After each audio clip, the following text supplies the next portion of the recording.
Good morning. My name is Justin Young. Okay. Okay. Well, this is my story. When I was like 17 years old, my mother put us on a train to come up here to Charlotte because she had got accepted into a cooking school. So we came up here, thought we were prepared, and we got off the train, got on the cab, and went to go to our hotel room. We had the cab driver took us to the wrong hotel room, and we didn't know where our hotel room was. So we ended up staying at the hotel room we were at, and our money got lost, so we had to stay at that hotel room for about 2 weeks, and we couldn't pay for it anymore. So the lady at the front desk told us about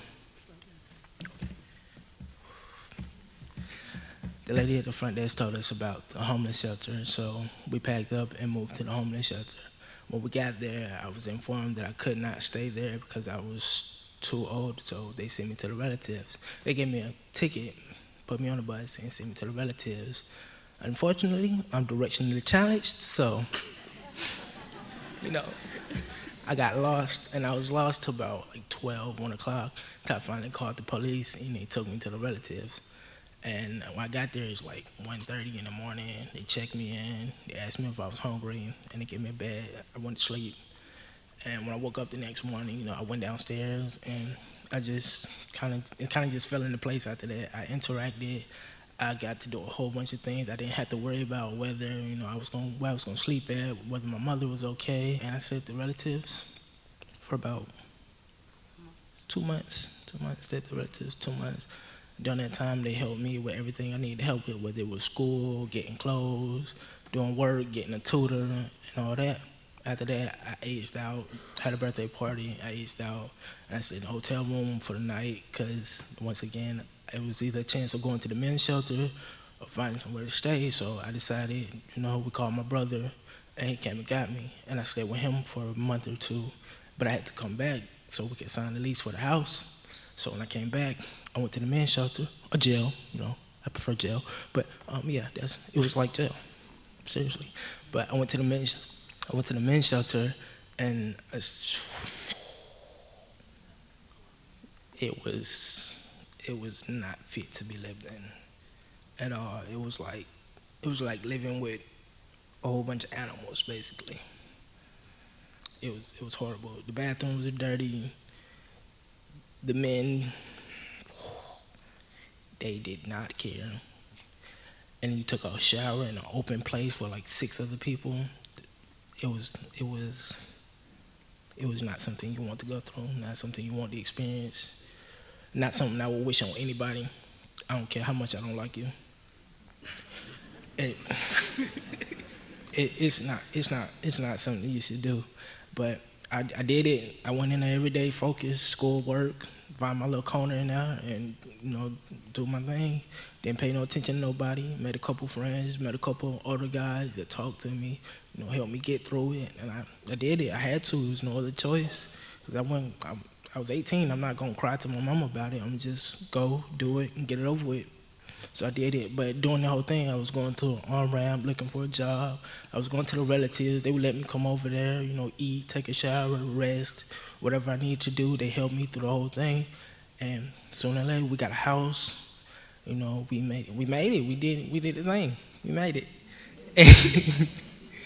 And it was over with. It was done. So even now, even though I'm done and out of there, they still help me. They still call and check on me. I know if I need somebody to talk to, I can call and talk to them. So I'm happy they're here. I would not have made it without them. So I thank them a lot because they helped me a lot in my life. And now I got a month or two before I graduate from school and go off to the armed services.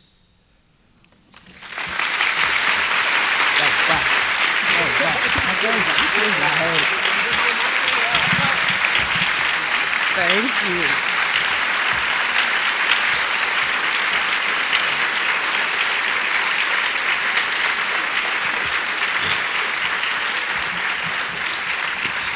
Good morning. I am Justin's mother, and I'm here because the relatives not only helped my son, they helped my family. Justin tells a story, and he tells it pretty correctly. We came to Charlotte to change our lives. to do something better. I wanted my children to have a better outlook on life. I didn't want them involved in the criminal justice system, which it was kind of looking like they may be if we didn't change something quickly.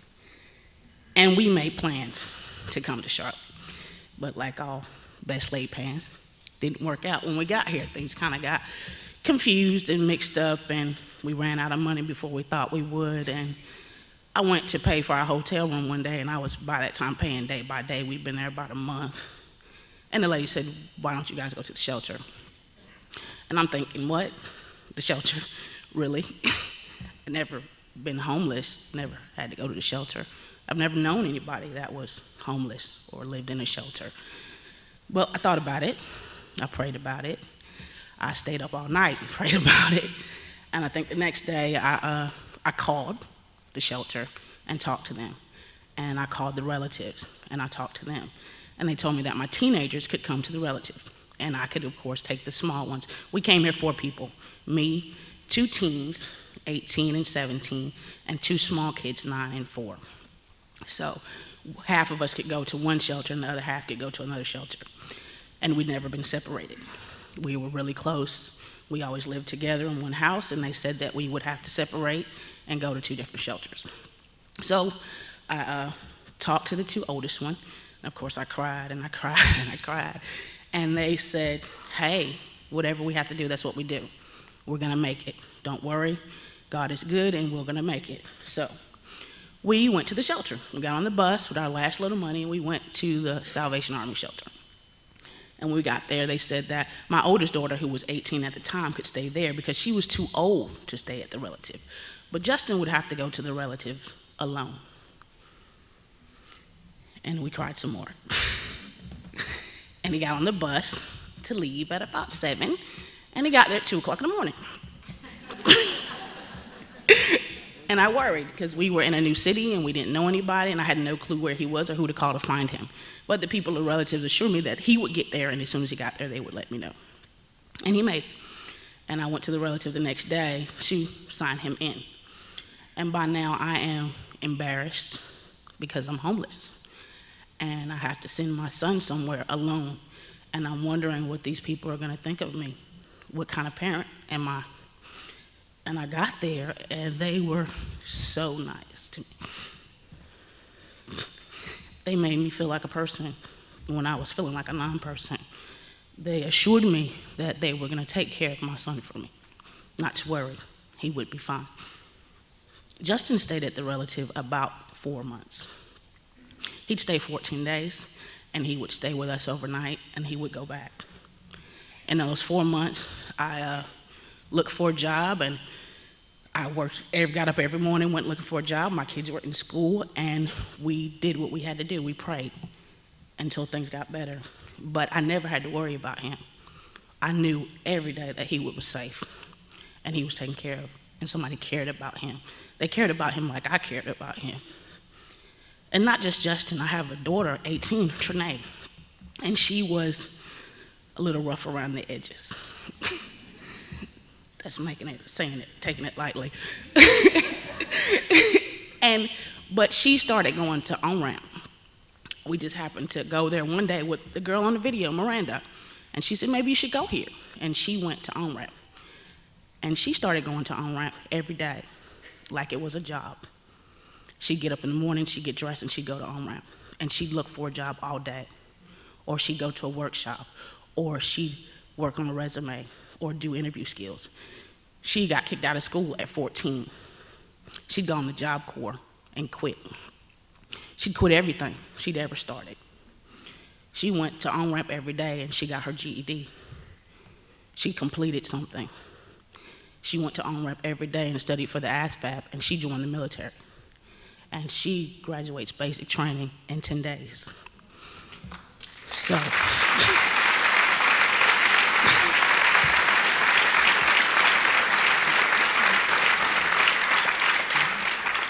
So we came here in February, and we were in a situation, and we met these people who changed our lives.